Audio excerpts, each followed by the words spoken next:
Let's do a podcast. Hello, and welcome to episode 193 of Heroes of Handheld. My name is Chris Pearson. How are you doing? I don't know why I went full title there. Colin Byrne is my co-conspirator. He's running a little late as per. So he was like, you know what? Get the engine revving. Warm the seats for me. Preheat the oven, and then when Colin gets here, we'll hit full swing. I hope you're having a nice week. Hope you've been playing lots of video games. What have I been playing, you might ask? Well, literally 10 minutes ago, I just turned off after I bought Pokken today, which is the Switch. We should say this podcast, we cover Switch, we cover 3DS, we cover Vita, we cover mobile, anything handheld. And I picked up Pokken today, so I've just been giving that a little bash. I'm enjoying it. For the whole 10 minutes I've played of it, let me just say those 10 minutes have been quite good. I'll talk more about it next week, but I wasn't sure. Then I played the demo and I was like, actually, I really want to get this because it's so. I mean, it just makes so much sense. It's a Pokemon fighting game. Why would you not want it? So yeah, I'll do proper thoughts next week because it's not fair to do them this week. Coming up, we're going to be talking about all sorts of things on the podcast today. We're going to be talking about a lot of golf stuff for Switch. Colin's going to be bringing some quite sad Vita news as well. Stay tuned for all of that. It's going to be a really good show today when he eventually gets here. So I hope you're having a nice week. This time last week saw the launch of iOS 11. And as you know, if you listen to this podcast for a long time, I'm a very, very recent convert to Apple, whereas Colin's been on the train a bit longer. So I was quite. This is maybe the second big update I remember. I remember everyone creaming themselves for one that was halfway through. It was like 10 points something, but this has been like a really big one for a lot of people, and I quite enjoy it so far. I think it's interesting some of the changes they've made. They've clearly gone to efforts to make sure that every one of the default apps has the same appearance to it. So something like messages, you load it up and it looks like the podcast app or it looks like the music app. The way they kind of do the big title at the top and you kind of search through and rifle through them all in the same way. I quite like that. I think it makes sense, but it's a bit of a shame also because I actually deleted the podcast app and had to move to Overcast because it was like, this is too clunky for me. So it's all, it's that classic Apple thing of balancing design and functionality. And for me, in that instance, it went too far in terms of design. If anyone's got any other podcast apps, excuse me, they can recommend, I would love to hear from you. I quite like Overcast at the moment, but I'm always happy to try other ones out. The other thing that I'm really been enjoying is the upgrades to Control Center, which is the kind of thing you swipe up from the bottom. It's a lot more intuitive. It's a lot more thumb friendly as well. The buttons are bigger and squarer and takes up more of the screen, which I like. I like that you can customize what's on there a lot more. Things I dislike. I don't like the fact they've got rid of the fact you used to be able to on the iPhone 6S. And I think on the 7 as well, you could use Force Touch on the side of the screen to bring up a list of recently used apps. And they've got rid of that because they want it to be exclusive to the iPhone 8, which I can understand from a marketing perspective, but from a kind of user point of view perspective, it's a bit of a shit move from them. But classic Apple, make the new and nice and shiny things the best things, I suppose. So yeah, love to know what your thoughts are on iOS 11. You can contact us, heroesofhandheld@gmail.com or at handheld podcast. A piece of news that Colin has flagged up, which I'm just going to do, is that Apple have made Google the default search engine for Siri. This comes from Search Engine Journal, who are obviously going to be experts on this kind of stuff. Basically, Google is now Apple's default search provider for Siri, for iOS, and for Spotlight search on the Mac. So Apple talks about this in a statement as well. They wanted a consistent web search experience. I think it's quite interesting that they're committing to Google. I don't know who they did it before. Oh, they did it. Google was on Siri, and then it was Bing for a long time, apparently. But now it's on. Now it's back to Apple. Now it's back to Google. It's an interesting move from them. I mean, the king of search engines at the moment, isn't it? So it makes sense for Apple to want to kind of tie in with them and kind of corroborate with them, even if it is a bit strange in terms of because Google make Android. Obviously, that's a major competitor for Apple. But the thing is, like, Google is such a massive company, and the search engine is its own, its own entity, its own beast, and it is kind of the homepage of the internet for a lot of people. So, yeah, interesting move from Apple, and makes sense in terms of user friendliness. I imagine. Be interesting to see if people notice a big difference. I didn't really use Siri to search for stuff on the internet that much, but yes, we will see. And also in the general news, this is kind of like a PSA more than anything else, but it was worth discussing, I think, is that the lovely friends at Nintendo have enabled two-factor authentication on Nintendo accounts. Now, I don't know about you. I don't know if you've ever woken up to those text messages in the middle of the night that are like, hey, we saw you tried to log into your, Instagram or your Reddit or whatever. I don't get very many of them. So when I do, I'm like, oh, thank God I had this turned on, because it really freaks me out. The idea of like someone getting that far and kind of guessing your password is quite scary to me. So I'm glad that Nintendo are bringing this in. I'd set it up at work. It's fairly straightforward. You have to log in with your Nintendo account on the website. You sign in on the website, and then you enable two-step verification, and it does it via Google Authenticator, which kind of scans a QR code and confirms that you are who you are. Because apparently we're at the point now, I didn't realize this, where text messages that give the code aren't that safe anymore, because people can get into your text messages. So that's equal parts interesting and terrifying. So yes, if you have a Nintendo account, I implore you, sign up to two-factor authentication. I mean, it means buying stuff becomes a bit of a faff, but also it's a lot less of a faff than if you have your identity stolen, and then you lose money and you lose games and you lose security, and your credit score can be affected by it. And obviously it can kind of mess your life up. So get on the two-factor authentication, and the more places for me that do it, the better. I've had it on PlayStation for about a year now, and it has been really handy. You get those texts in the night and you're like, oh, someone was doing interesting things on my account. Cool. Well, I'm glad that I had it all set up. So yes, you can do that. I'm actually going to set it up on, I didn't realize Instagram had it, but I'm going to set it up on Instagram after we're done on this podcast. Probably not going to do it. Oh, I can do it right now. Just gone to no, I'm not going to do it right now. Right? So that's the general news. Let's move on to the let's do 3DS, because I want to save the Switch off when Colin gets here. So the first bit of news to talk about, there's not a whole great swathe of stuff. Monster Hunter Stories came out 2 weeks ago. I wonder how you're enjoying it at home. I've read fairly good reviews, but I've not had the time to pick it up, which I know is kind of sad because I'm playing Pong anyway. And they, earlier on this week, announced that tomorrow, Monster Hunter Stories is getting Legend of Zelda DLC. So you'll be able to dress your character up to look like Wind Waker, and you'll be, to look like kind of Toon Link, I should say. And you'll also be able to get Epona, and your cat will be able to have Majora's Mask. There's a lot coming to this. It comes out tomorrow. I'm watching the trailer at the moment. I mean, it's really cute. It's, looks like Zelda, but in that Monster Hunter Story kind of cartoony universe. It's available tomorrow. I'm just waiting to see if they give a price for it in the trailer. It doesn't look like they do, which is interesting. So I'm not sure if it costs or not. I would assume not, because Monster Hunter have been pretty good in the past with giving you content and DLC for free. So Monster Hunter, you can watch the trailer for that on our website. Here's handheld.wordpress.com. Give that a little watch, give that a little click. It does look really good. And yeah, if you're playing Monster Hunter Stories, I would love to know what you're thinking of it. At Handheld Podcast is how you get in touch with us to talk about that. Next bit of news. Now, Pokemon Gold and Silver came out on the Virtual Console last week. Obviously, big deal for a lot of people. A lot of people's first Pokemon games, mine included. And I was on the cusp of purchasing. I was there. I was poised. I was like, "Yep, let's do it."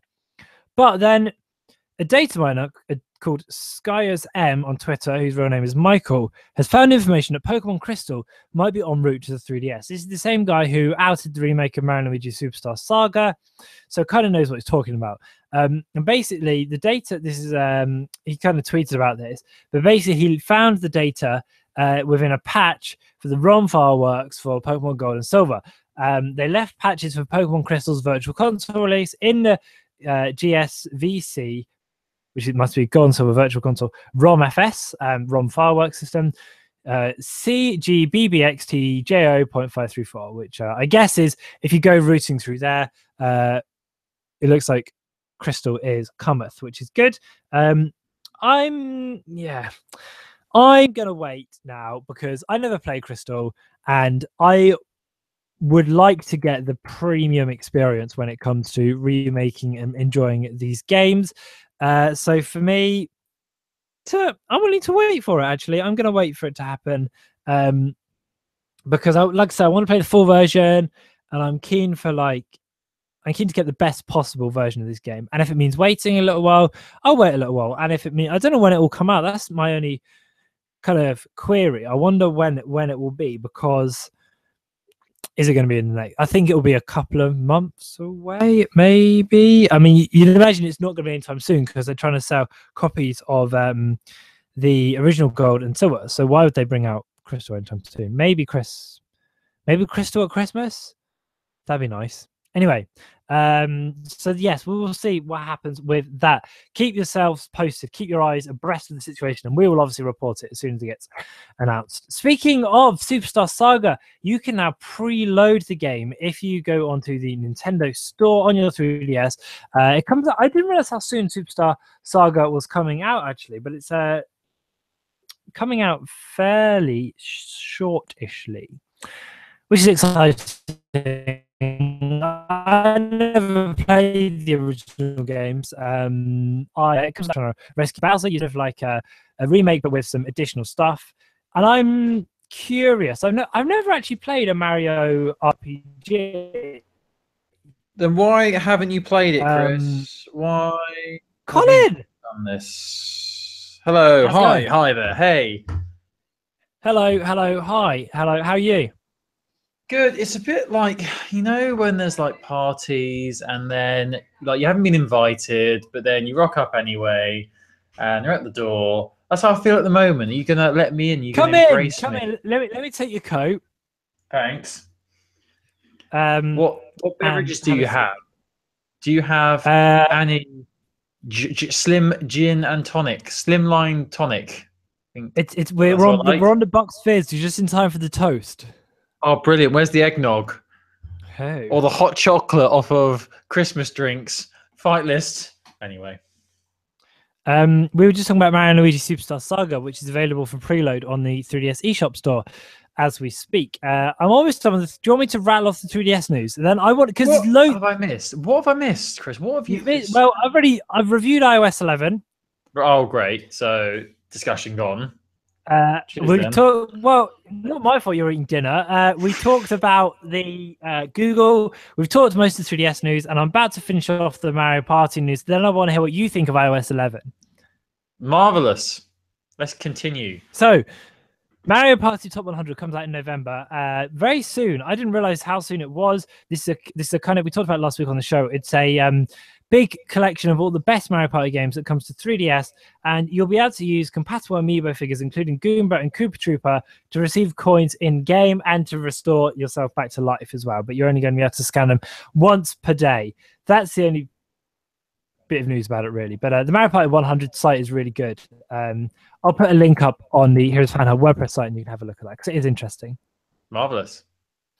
Yeah. So, Colin, how are you finding iOS 11? I like it. I think it's good. I think it's slick. A few things that I'm not overly keen with in terms of design-wise, but I mean, apart from that, I mean, it's not really affected my overall experience of iOS that dramatically. Potentially the biggest change and the most exciting part was the fact they've got rid of these signal circles, and now it's back to bars again. Yes, I noticed that. Which is nice. Glad about that. Happy about that. They've also changed the icon for the calculator, which is really nice. That's good. Oh, yeah. Yeah, you actually got a picture of a calculator now. Very cool. One of the interesting things I noticed, which you might have clocked as well, is that they made it a lot easier to do screen recording because you can put that on Control Center now. And I always wondered how people got such good video, but it's through screen recording. I didn't. How do you do that? I know, like when you screenshot now, it sort of puts something in the bottom left-hand Yeah. corner, So doesn't it? you have to enable screen recording in Control Center, and then you just swipe up and you can do it. Oh, that's good. So now you don't have to download any dodgy second-hand programs. Yeah, I mean, I don't know if it was built in before, but they've just made it a lot clearer now. Oh, So that's good. Oh, that's really yeah, cool. Nice. For one thing that I find a little bit annoying, it's not a massive thing with the dock. How I use the do not disturb and the night mode night quite a mode. lot on my Yeah, phone. When I first downloaded iOS 11, like where's night mode gone? Where's it gone? It's not here because it used to be a button yeah, you tap, but now you have to hold down the brightness bar and then it comes up that yeah. way, It's which not is now, fine. is it? Yeah, it's just fine. But yeah, I'm liking it. I think it's cool. What was your give me the shortened version of your opinion? I was saying I really like it. I like how they've changed. I think Control Center is a lot better and easier to use than it was before. Yeah. Yeah, Um, definitely.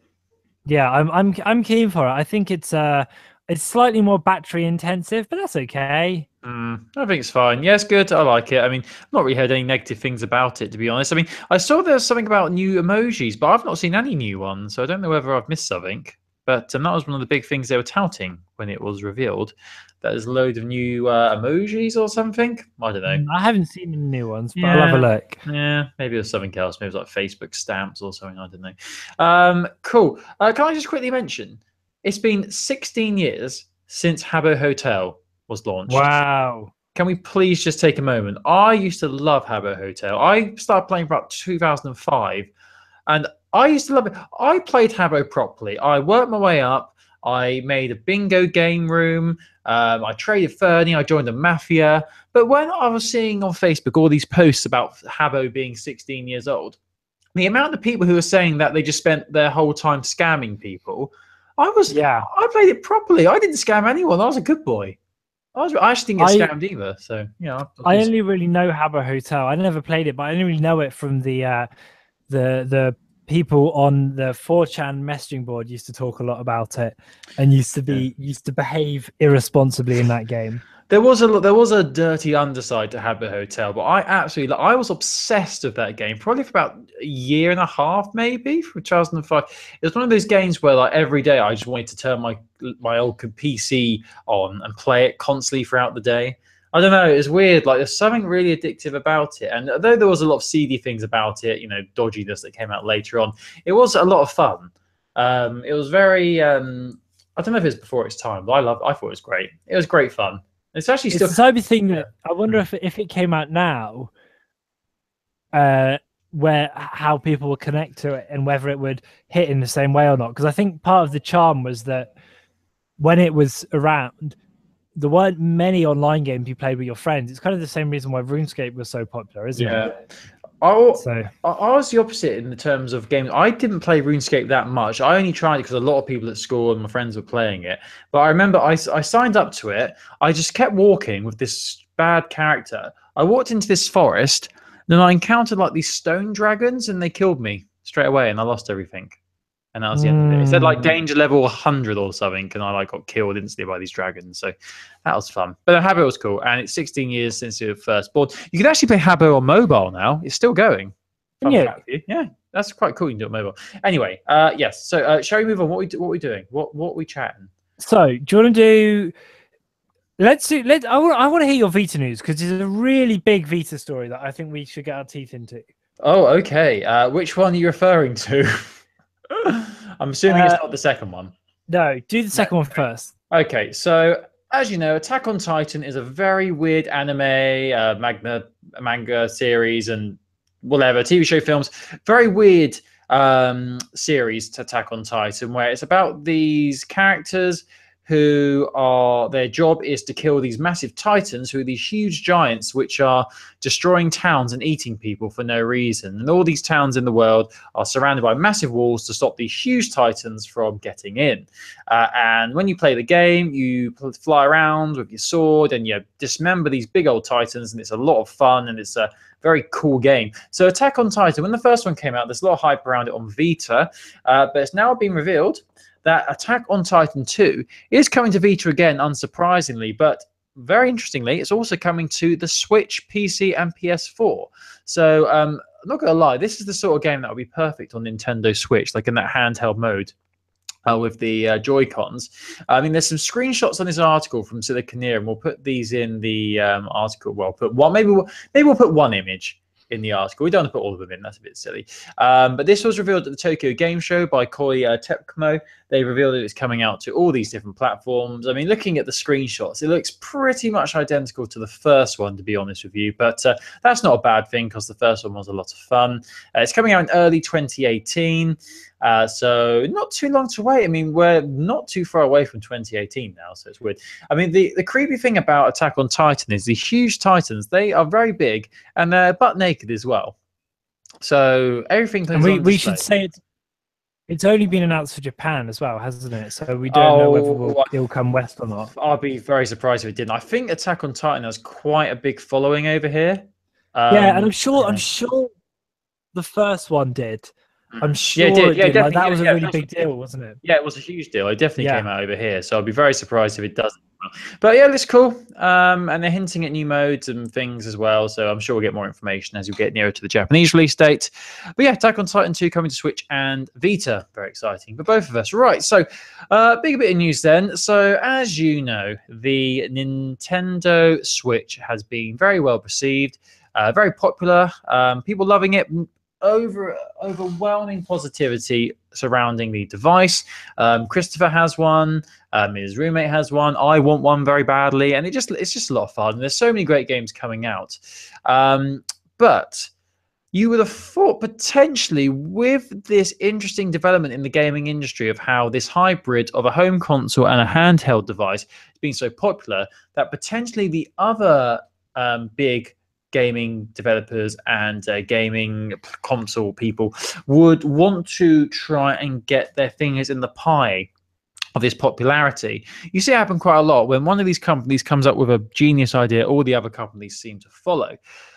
Well, a question was put. This was an interview that was conducted by Bloomberg with the Sony Interactive Entertainment president, Andrew House. And they were asking questions about his opinions on the success of the Switch and whether he sees there being, a future for portable gaming devices from the world of Sony. And more importantly, I mean, this article says no plans for a Vita 2, but I don't really think that's what they were asking. They were just asking whether they see a future for handheld gaming for Sony. And basically, he came out and said he's quite poo-poo about it. In fact, he even said that he didn't really see like Nintendo Switch as a direct competitor to the PS4 or PlayStation devices, which I thought was it's quite interesting. I mean, in terms of a successor to the Vita, I mean, we've heard this quoted quite a lot of times by Sony personnel. He said that there was not a huge demand for the Vita outside of Japan and the rest of Asia. And once again, they're pointing it towards the dominance of smartphones and playing on your phone, which they've been saying for about 2 to 3 years now, so no surprise there. In terms of other quotes that he said, here's what he said. The Nintendo device is a hybrid device, and that's a different approach and strategy to what we are doing here at Sony. The folks at Nintendo have their strategy, and that's great. And as I say, he doesn't even believe that the Switch and how popular it's been has hurt the sales of the PS4. That's an interesting comment to make, really. I mean, it's strange because I think you've mentioned this before, how you don't see the Switch as something as being a main gaming platform. So if someone's a big gamer, like I think you mentioned this before in the podcast, that you didn't see that Switch being like the centerpiece of a gamer's house. Like it's something to complement their other gaming platforms. So yeah, I mean, I sort of dip and dive on that a bit, but I do feel like, for a lot of people, they'll own a Switch and a something else. Yeah. The thing is, the more I play my Switch, the more I realize that, like, in the future, a lot of people will be happy having just a Switch, because as games continue to come out for it, I don't know, there's just some really big hitters coming out, Yeah. Third party support as well. Mm. Yeah, so it's interesting, these comments from Mr. House, but it's not a surprise, really. I mean, anything referring to the PlayStation Vita makes them break out in a cold sweat, so it's not a surprise. But yeah, I mean, as we get further down the line, more games, more apps, more streaming apps on the device, I'm sure people will lean more towards the Switch being their main console. I would say if you're in a household where there's not big gamers, but there's families who like to play games together sometimes, and potentially Switch is the main one. But there you go. So yeah, just interesting comments there. So it doesn't look like we're going to be getting a Vita 2 anytime soon, or at least they're not really planning or thinking about any sort of portable gaming device, which I'm not surprised about at all. To me, this was a bit of a non-story. I know I brought it up on the podcast, but I'm not surprised at all. I didn't think that the popularity of the Switch would make Sony suddenly change their mind, because I don't know whether in Sony's mind the Vita was a complete disaster for them, in terms of monetary and and everything, all the marketing and money they put into it. And I don't know if they want to do that again. But yeah, I don't know. I didn't think as much of a story in terms of, because my opinion is it's not really a surprise. I would be very surprised if Sony had said, "Oh no, we've got a few tricks up our sleeves with the Vita." No, I don't know. It's interesting. It's kind of a shame with the Vita, isn't it? I do think. I mean, I know a lot of people love it as a console. I know there's lots of great games on it, but it is a shame that they never managed to capture what the kind of lightning in a bottle that people have got out of their Switch, isn't it? And the idea of like, I mean, I think the problem is no one.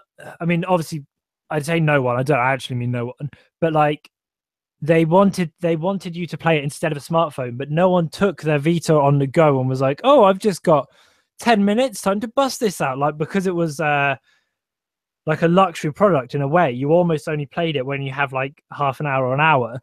I know there's kind of different people will have different styles of it, but that was it for me personally. And the other thing was like, what is really great about the Switch is that you get exactly the same experience on the go or at home. Whereas the Vita, it's like, wow, you can stream all your PS4 games, but like it just wasn't really very fun to do that. No, it didn't work very well either, which is a big deal. So interesting comments. I mean, I think it's not a surprise, like you say, because the Vita's obviously not been as popular for them as they wanted it. But I think it's a bit shitty to blame smartphone games as well, because it's like, well, also like it's their go-to. You didn't support the product like you said you would. It's their go-to way of blaming. Like whenever people bring up the Vita, it's always, "Oh, mobile gaming killed the Vita." Oh, it's like their easy way out, their get out of jail free card. But no, there's many more factors with that, as you know, we discussed in this podcast.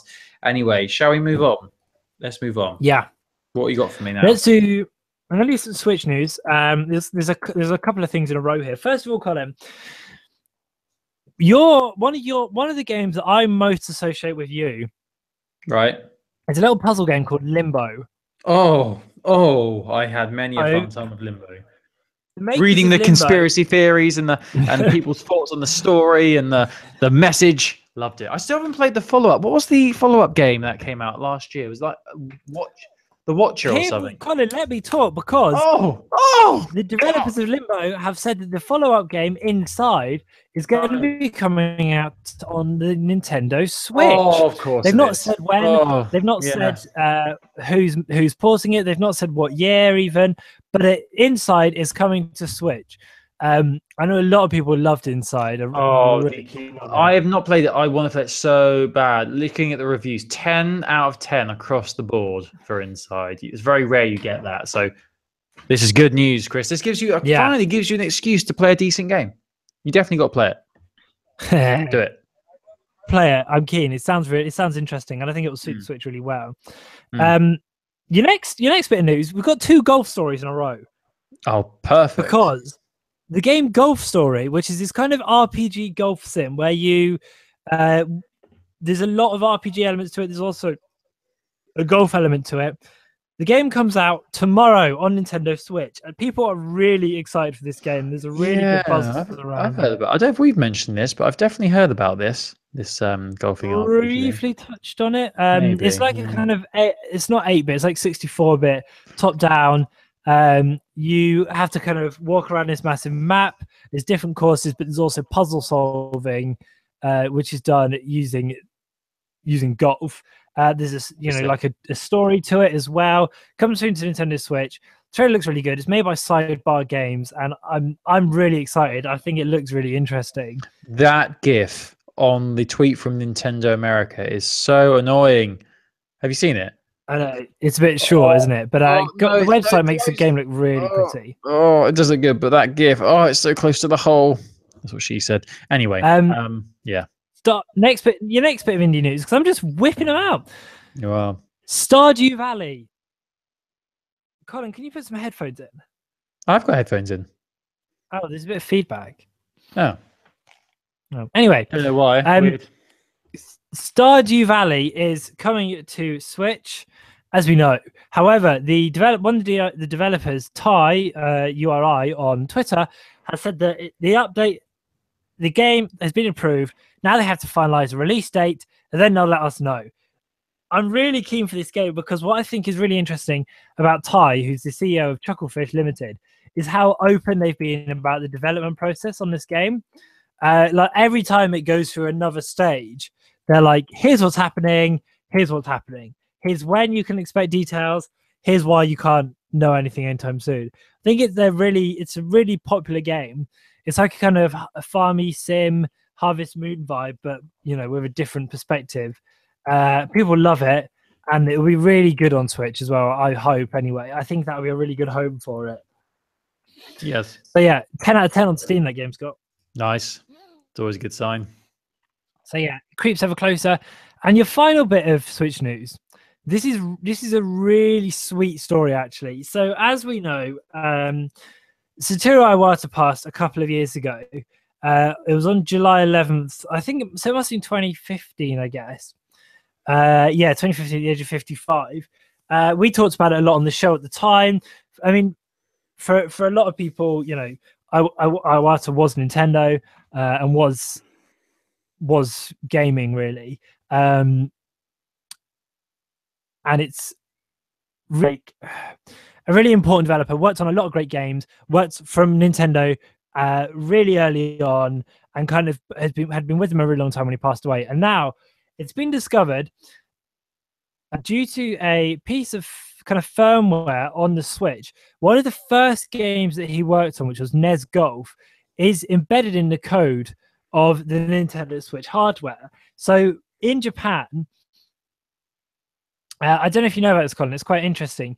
In Japan, there is a kind of a tribute system called Omamori. Do you know about this? I do not. So Omamori is the idea that they're kind of amulets and medals which are given and placed on death, and it's kind of like a from my base understanding of it, it's a sort of spiritual thing. It provides luck and protection, and it's meant to kind of carry on the spirit of the person who died. So once a year, on July 11th, which is the day that Iwata died, or the date that Iwata died, the game will be playable to everyone who owns a Nintendo Switch.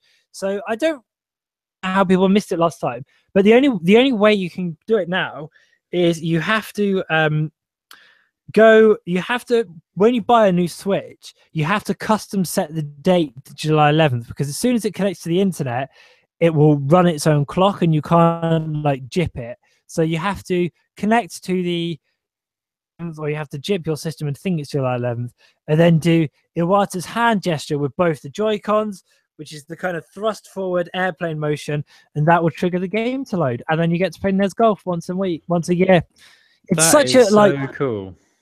Yeah, and it was really interesting watching NeoGAF and Reddit as this kind of code was discovered in the game, and it started off with NES Golf is in the Nintendo firmware. I wonder why. That's an interesting thing. And it kind of developed into how do we get access to it? Oh, what's special about that day? What do these words mean? And yeah, it's a really interesting Easter egg. I'm really keen for it. It's almost like his heart is in every single Switch. Exactly. That's exactly what they're saying. Like a tribute. It's like a so good. Like a message from him. It's really sweet, isn't it? It's amazing. Yeah, it's just these little things, so good. So good, which is why Nintendo is such a great company. Yeah. They always, look after their own, as it were. So that's really cool. So you need to make sure you do that, Chris. Yeah, July 11th. The thing is, everyone's going to go mad for it this time around, aren't they? Yeah, definitely. Definitely. That's cool. That's a nice story to end on. Should we do group chat? We need like some funky like theme music for it, I feel. Group chat. No, I'll tell you how it would go. Huh? Do you know the Snoop Dogg song? Group chat. Did you see that thing on radio the other day where someone had a tap that sounded like that song? I did. Oh, that was so good. I did indeed. It made me well, you listen to it, you think, I don't get this. Ooh, they say like, ooh. Oh shit, there it is. So good. Anyway, right, group chat. So this is the part of the show where we bring up a topic of discussion. We open up the floor so all you dear listeners can give us your opinions on this question, and we read them out and we give our own opinions on different topics each week. So what was last week, or actually 2 weeks ago, the group chat, Chris? So 2 weeks ago, we asked you, dear listening friends, we were talking a lot about Telltale. I can't remember why, but we wanted to know what franchise you want to see Telltale take over. Yeah. We had some really good answers to this actually. All of them came from Twitter this time around. At Handheld Podcast. This feature really relies on you getting involved and getting in touch and telling us about what you want, because it's that's the kind of conversation we're having. So we asked you on Twitter, Telltale Games, take any franchise, who do you want? First of all, Phil said that he wanted this is really interesting. I think all the answers were really good this week, by the way. I want to put that out there. Phil said he wanted to see a Doctor Who Telltale game because someone needs to make a decent Doctor Who game for once. There hasn't been many Doctor Who games, has there? I can't. Yeah, there's a couple of point and click ones that came out with Matt Smith, but they didn't set the world on fire. And he's obviously been in the Lego Dimensions had Doctor Who areas as well. Yeah. That's a great idea. I would be up for this. Yeah, I think it's a really good idea. What's so good is there's lots throughout the TV show Doctor Who, there are tough decisions that the Doctor has to make. So it actually fits the Telltale framework in terms of like, each episode or series could be different, could be a different planet, could be a different alien species, could be a different time. And then there will always be lots of big like decisions like, do you leave your companion behind? Do you bring them with you? Do you leave your companion to burn in the fire, or do you bring them and keep them alive? What do you do, Chris? What do you do? Here's how I'd handle it. I wouldn't have you play as the Doctor. I'd have you play as a companion, because I kind of feel like the Doctor's got such a strict and pure moral code. But then you can't really be in charge of any big decisions if you're not the Doctor. Because he has the final say, or he or she. I don't know. I think it depends on what's going on. Like, I think because the thing is with those with Telltale, sometimes you're having to be like a real shit to people, and I can't really imagine the Doctor being like, "No, I'm going to take the food, and you're going to starve." Like, I think they'd ever have choices like that. They never have. But I don't know. That. No, I can see because he's like Captain Jack. The Doctor can be a sarky arsehole sometimes, can't he? He's not always like lovely, nicey man. Either way, it's a great idea. Yes. What about if you played as a different Doctor every one, and then the culmination, the episode 5, was 4 of the Doctors together? That'd be good. Oh yeah, that'd be so good. Like each episode a different one. That'd be so good. I mean, the licensing was obviously mad, but hey, licensing's out the window. Next one, Roberto, who, by the way, Roberto, I want to say I'm really keen for, because he's got on every week for group chat, and I'm keen for that. So thank you very much, Roberto. Thanks, Keep Roberto. Coming. Love you. Great shout here. He wants a Telltale to do Disney's Gargoyles. Now, did you watch Gargoyles? It didn't ring any bells, but I saw it in the group. I saw it in the chat, and I've Googled it, and this does look very familiar. So maybe I did. I remember it from. I think it was on. I think in the UK it might have been on Dig It, or like Fox it was Kids on the or something. ITV. Because I remember watching it vaguely. It had this really like 90s cartoon vibe. Oh obviously. Yeah. Oh, it's so familiar. I think I did really watch this. Really good. Strange. I think that's a really good shout. Yeah. And yeah, Duo Resurgence. And then the last one came from Emma. So Again, hers is really good. this is the best suggestion. This is a great idea. So Emma said that she wanted to do, or she would like to do Telltale tackle Harry Potter. Yes, Great definitely. idea. Again, for me, it wouldn't even have to be you played as Harry. I'd like just a game set in that universe. Like you could play as like young McGonagall or something like that would be really interesting. What if they were to tackle it? I think they'd do a similar thing to Game of Thrones, where you'd be part of the main world, but you'd be a character who wasn't involved. Yes, Like like so, you like could be on the Hagrid or outskirts. something. Well, no, no, not even Hagrid. Like some student who's in Ravenclaw or something. You're Okay. watching it unfold and seeing it from their perspective, because that's sort of what they did with the Game of Thrones one, didn't they? Because they brought a family in who aren't ever mentioned in the books, and you're still part of what's going on, Mm. but you're in the What if it background. was? What if it was set during the first Wizarding War? Because we don't. There's stuff we don't know about that, and that would be a Grindelwald. bit more. Mm. You'd have a bit more to do, wouldn't you? Because in the Harry Potter books, Harry kind of does everything, or Harry, Ron, Hermione do everything. But if it was like the Wizarding War, you could be like you could meet the kind of the first round of the Order of the Phoenix and all that kind of stuff. Yeah, Yeah, that's a really good it's a idea. great idea. I wouldn't be surprised if they've got something planned. I'd be very surprised because that seems like the perfect thing for them to tackle. I know what Telltale seem to do is they seem to work on franchises that are current, that people Yeah, are into. So obviously, Guardians of the Galaxy, Batman, Game of Thrones, Walking Dead. I'm obviously Harry Potter. The last film came out quite a while ago now, but people are thinking about it again because Fantastic Beasts and where to find yeah, them and things like that. So definitely. I'll definitely be in for that. Definitely, I'm keen, very keen. Colin, Yes. what would you go for in a Telltale game? Now, this is a very difficult question. I thought long and hard about this because most of the franchises that I want to be a Telltale series already are. So I think I tried to think outside the box and not think of a franchise where the story is locked in, a bit like Game of Yeah. Thrones or whatever, but a story which could potentially open up to different areas. And the one I thought of, which I thought would be pretty interesting and cool, would be something set in the world of Men in Black. Cool. That's a great shout. Because, like, fair enough, you've Oh, got. that's such a good idea. Are you frothy for it? It's good, isn't it? Yeah, that's so good. Oh, imagine if you just saw like Agent J and K halfway Yeah, through. yeah, because that's the thing. They could make an appearance, but you could be like a Men in Black agent who, I don't know, because it's A to Z, isn't it? A to Z. So you could be like Agent uh, R or something, And like, Yeah, obviously, yeah. all the Men in Black are always dealing with aliens and things. So there's so much potential for that, I think. And obviously, there'd be the cameo of Tommy Lee Jones and Will Smith. Obviously, you'd have to be, and Johnny Knoxville. But the problem is, I think that Men in Black isn't something that people are. It's not current enough, so people wouldn't be that into it. Like if they were to release a new Men in Black film, I know they did one about 3-4 years ago. I think they'd be keen. But yeah, I really think like there's many possibilities with that world. And obviously space and aliens, and it still could potentially be set on Earth, but of aliens. I think that'd be really cool. I think that'd be a good one. Anyway, Chris, what's yours?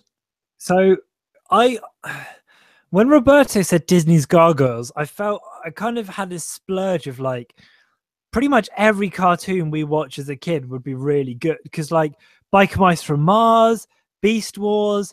The one that really jumped out to me would be a Recess one. Like imagine a kind of mystery, like a Telltale mystery game set during the playground, and you had to like maybe you thought Miss Finster did it, but always been for Telltale. Yeah, go on.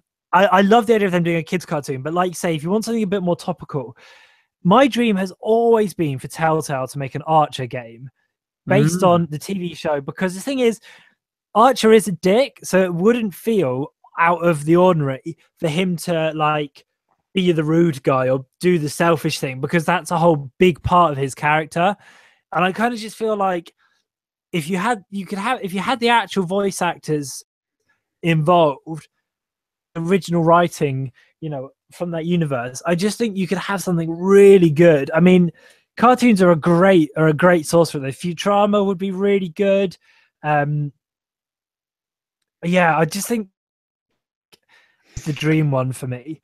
I think with Archer, it'd be more of a surprise if you actually were nice.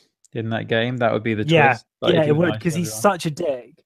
And Yeah. also the thing with Archer is like there aren't many like I mean there is a kind of overarching story to it, especially with the most recent series. But like back in the day when they were working for the CIA, or when originally the Archer spy company they worked for was called ISIS, which obviously had its name changed, you could see like just a kind of series of adventures would fit in there, no biggie. Because apart from some sort of character stuff happening outside of it, everything kind of got reset at the end of every episode, so you could fit stuff in there quite easily.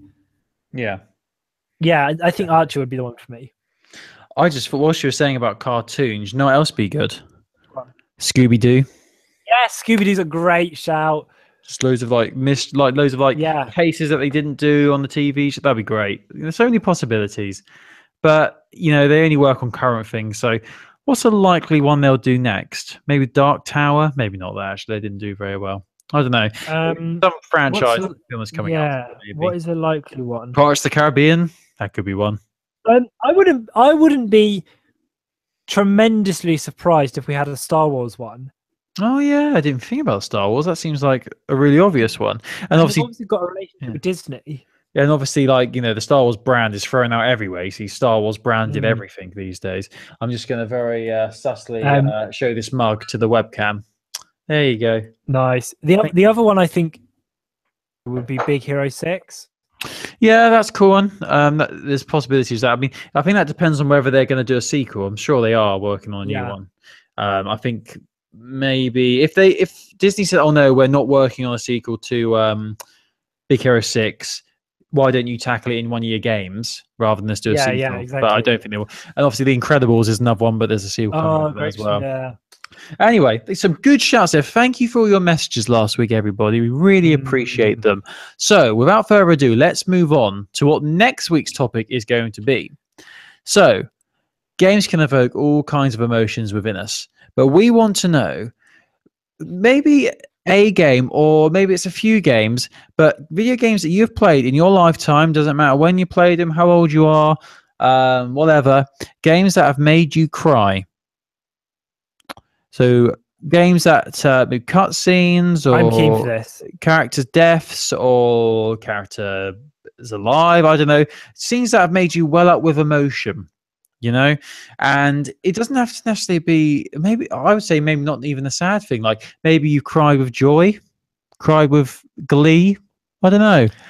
Yeah, we're kind of talking about the idea of being overwhelmed here, aren't we? Yeah, definitely. So made you really tearful, made you really happy. We all know you've done it at least once. Don't be ashamed. Embrace it. Embrace the emotion. We'd love to hear your thoughts on that. So, games that made you cry. If you want to get involved with group chat, you can email us heroesofhandheld@gmail.com. You can tweet us at handheldpodcast. You can contact us through our website, heroesofhandheld.wordpress.com, and go to the contact us button. We're on Facebook, we're on Google+, we're all over the place. And you can even listen to our podcast. And you know what? If you're so inclined, you can even put your answer on a review on iTunes. That'd be a bit of a twist, wouldn't it? Give us a review and also give us your answer. But let us know it's there, because we don't get notifications about iTunes. No, we don't. Well, we would love to hear your thoughts on this, and you've got until next week. So tweet away, people. What game has made you cry with happiness, with joy? What has made you feel so overcome with emotion that you just could not let it in? Also, with frustration. I'm keen for people who have got about a game that it's just like making them weep. Well, there'll be no point even doing it if that was the case, because the only game people would say is FIFA. So there you go. Anyway, thank you for listening. I want to shout someone up.